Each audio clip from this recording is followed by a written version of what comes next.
বিমানবন্দরটি চালুর জন্য আমি আমার পাশেই বসা বিমানমন্ত্রীর দৃষ্টি আকর্ষণ করছি, তিনি এখন আমার প্রতিবেশীর হক আদায় করবেন। কুমিল্লা ৬ আসন থেকে নির্বাচিত মাননীয় সদস্য জনাব মোহাম্মদ মনিরুল হক চৌধুরী, আপনার সময় 2 মিনিট। মাননীয় স্পিকার, আপনাকে ধন্যবাদ। আমার উত্থাপিত বিষয় কুমিল্লা বিমানবন্দর চালু করা প্রসঙ্গে। ইতিহাস হলো দ্বিতীয় বিশ্বযুদ্ধের সময় এই বিমানবন্দর স্থাপিত হয়েছিল জনগণের সম্পত্তিতে। পরবর্তী পর্যায়ে স্বাধীন হওয়ার পর, পাকিস্তান হওয়ার পর, বাংলাদেশ পর এই বিমানবন্দর চালু ছিল। জনগণের ক্ষতিপূরণ দেওয়া হয়নি। 96 থেকে 2000 সালে আওয়ামী লীগ সরকারের প্রধানমন্ত্রী এর সম্পত্তি ইপিজেডকে দিয়ে দেন, কিন্তু নির্দেশ ছিল বিমানবন্দরটি চালু রাখার। এটা চালুর পক্ষে মূল কারণ হলো কুমিল্লা এখন শীর্ষ বৈদেশিক জেলা।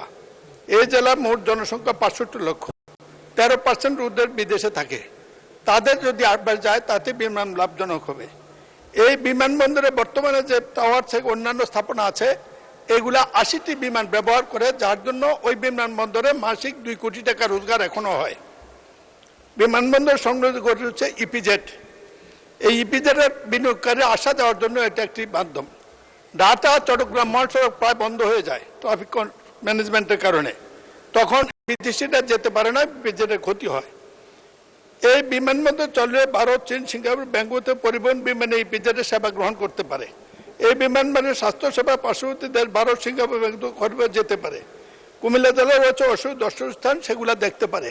আমি অনুরোধ জানাবো, মাননীয় বিমানবন্দরটি দান খেতেও বিমানবন্দর করেছে এই দেশে এই স্বাধীনতার পরে, কিন্তু এই বিমানবন্দরটি চালু হয় নাই।